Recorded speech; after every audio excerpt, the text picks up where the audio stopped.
With just a week between the Portuguese and Spanish races, the team stayed in the Iberian Peninsula. There was tennis for Nannini and Alboreto. Riccardo Patrese played golf. His partner was Derek Warwick.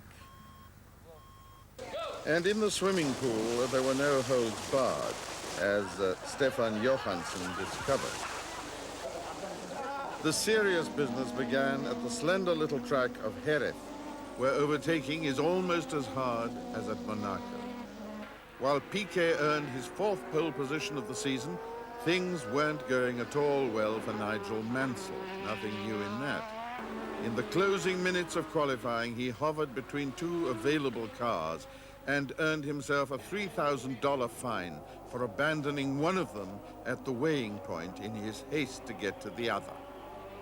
Gerhard Berger used all of the road and a little bit extra on his way to third place, anxious to make amends for his failure to win in Portugal.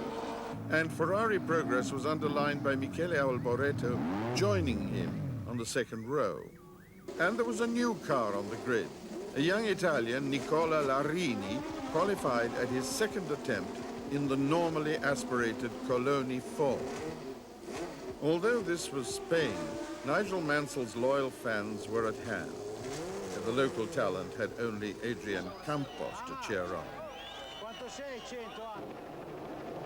Front two rows had two Williamses and two Ferraris, and at the green, plumes of rubber smoke from Mansell helped Piquet to take the lead and watch Senna from row 3 to third place before the first corner. In all the bumping and boring down the field, René Arnoux was already in trouble. And so was Adrian Campos in his home Grand Prix. So it was Piquet, Mansell, Senna, Berger, and then Alboreto, Boutsen and Fabi, to Jerez, Prost and Chiva. Mansell sideways, Berger even more sideways, but Mansell's blood was up. At the end of the lap, he was through on the inside of Piquet and accelerating away into a lead that he was never to lose. Even though Piquet went one side and then the other to try to get the lead back, and Ayrton Senna was right there with him. Behind Senna, two Ferraris, two Benettons, and behind Andrea de Cesaris, Alain Prost was rather out of things at the moment. Alboreto, perhaps tired of being in his junior teammate's shadow, unexpectedly took him for fourth, just as Fabi tried to do the same to Boutsen. And Prost was now getting underway at the back of this queue in 8th place. Mansell, in a class of his own, was, as expected, pulling away, and he was able to come in for fresh rubber, and, after a smooth Williams pit stop, he was able to rejoin without losing the lead. Nice clean visor, fresh tyres, off the jacks, and away he goes. And as he comes out, he's right in front of his teammate Nelson Piquet, who's second. Piquet, knowing that Mansell's tyres would not yet be up to their best operating temperature, was pretty sure that he could now get ahead of Nigel.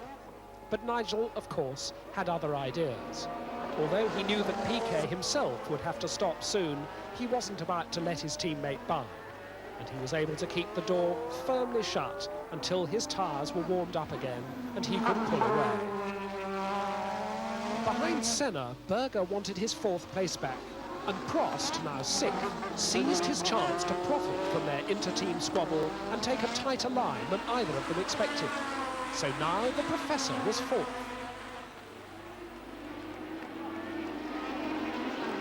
Piquet's tyre stop came next, and Nelson let his foot slip off the brake as he blipped the throttle. The rear wheels kept turning, which slowed the pit crew down, and Piquet's pit stop stretched to 19 seconds.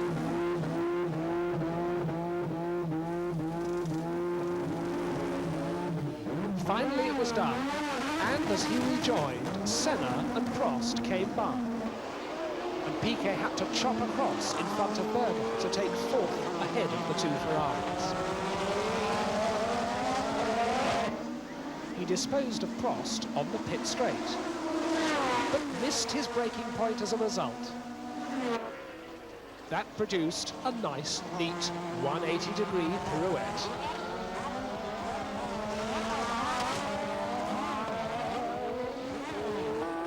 So now Senna in second place led a high-speed queue of Prost, Boutsen going by Alboreto, and Piquet lining up to lap Chiva. Berger had dropped out of this group when he made his tyre stop.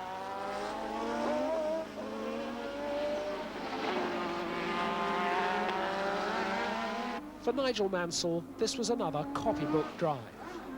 But behind second man Senna, the order was now Boutsen, Prost, Piquet and Berger sixth. Piquet had another go at Prost down the pit straight, and this time he did manage to get round the corner at the end. Alboreto had dropped out of this group, having his routine tyre stop, but Berger was now up there again. Jonathan Palmer, leading the non-turbo category, was carved up by René Arnoux comprehensively enough to put his Tyrrell over the wall.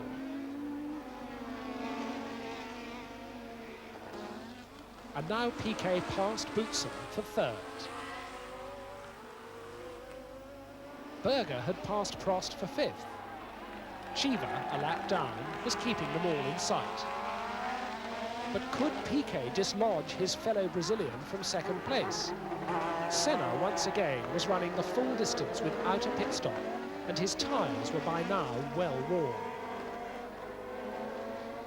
Berger, whose Ferrari was now smoking noticeably, ran wide, perhaps on his own oil, although he kept on motoring. And now came Piquet's lunge at Senna, who was running very short of grip. He went through on the inside this time. Very close, but he got through. And Boutsen and Prost seized their chance while Senna was off his line and the Lotus was pushed down to fifth. Berger's smoke, meanwhile, spelt retirement, and the oil that he had left was to catch out Nelson Piquet, who at least kept pointing in the right direction.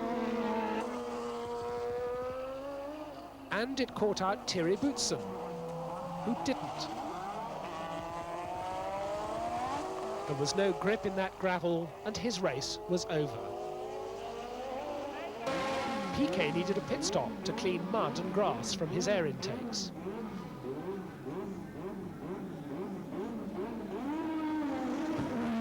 And then more smoke heralded another Ferrari retirement, that of Alboreto. So Mansell, after all his dramas on Saturday, turned in a truly professional performance on Sunday, with the ever-professional Prost second from McLaren teammate Johansson.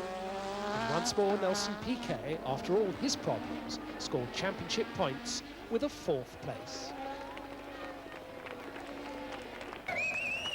So Nigel Mansell had 9 points at last, and Nelson Piquet was missing from the rostrum for the first time in 10 races.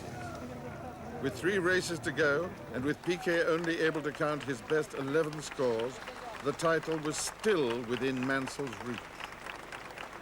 But in the Constructors Championship, Williams-Honda were now unbeatable. For the second year running, Frank's team had taken that title. And the first ever Colin Chapman Cup had already been clinched by Tyrrell.